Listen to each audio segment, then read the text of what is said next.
பெறும் நாளில் அரசு ஊழியர்கள் சஸ்பெண்ட் கூடாது. ஓய்வு பெறும் நாளில் அரசு ஊழியர்கள் சஸ்பெண்ட் செய்யக்கூடாது என தமிழ்நாடு அரசு அரசாணை வெளியிட்டிருக்கிறது. அண்மை செய்தியாக பார்த்து வருகிறோம். மேலும் விவரங்களை செய்தியாளர் பாஸ்கர் வழங்கிட கேட்கலாம். பாஸ்கர், வணக்கம். இந்த அரசாணையில் என்ன தகவல்கள் இடம்பெற்றிருக்கிறது? ஏற்கனவே ஓய்வு பெறும் நாளில் சஸ்பெண்ட் செய்யப்பட்டிருக்கக்கூடிய அரசு ஊழியர்களுக்கு ஏதேனும் சலுகைகள் அறிவிக்கப்பட இருக்கிறதா? மேலும் தகவல்கள் என்னென்ன?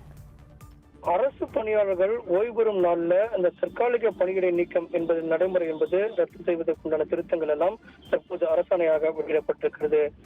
தமிழக அரசுடைய பல்வேறு துறைகளில் பணியாற்றக்கூடிய அரசு ஊழியர்கள் தங்களுடைய ஓய்வு பெறும் நாளில் பணியிட நீக்கம் செய்யப்படுவதால் அவர்களுக்கான பணப்பலன் கிடைப்பதில் சிக்கல் ஏற்படுகிறது. இத்தகைய நடைமுறையை தவிர்க்க வேண்டும் அப்படிங்கிறதும் இதற்கான அறிவிப்பு வெளியிடப்படும் அப்படிங்கிறதையும் தமிழக முதலமைச்சர் வெளியிட்டிருந்தார்.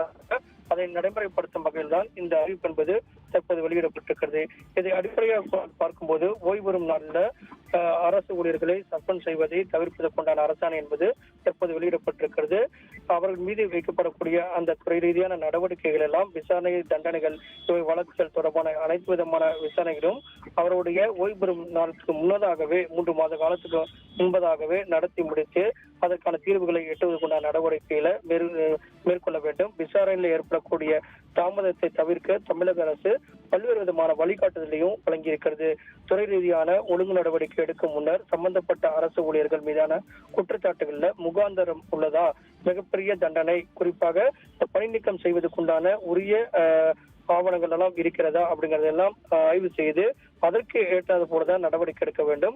எக்காரணத்து கொண்டும் ஓய்வு பெறும் நாளில் இந்த சஸ்பெண்ட் நடவடிக்கையை மேற்கொள்ளக்கூடாது. ஒரு அரசு ஊழியர்கள் ஒரு முறைகேட்டில் ஈடுபட்டு தெரிய வந்தால் ஓய்வு பெறும் நாளில் பணி நீக்கம் செய்வதை தவிர்த்து 3 மாதத்துக்கு முன்னதாகவே உரிய முடிவை எடுக்க வேண்டும் அப்படிங்கிறதும் அந்த முடிவின் அடிப்படையில் தான் அவருடைய செயல்பாடுகள் அமைய வேண்டும். பணப்பலன்கள் கிடைக்காத வகையில நடவடிக்கைகள் எடுக்கக்கூடிய நடவடிக்கைகள் என்பது கடைசி நாள் இருக்கிறது அப்படிங்கிறது தான் இந்த உத்தரவினுடைய முழு சாராம்சமாக உள்ளது.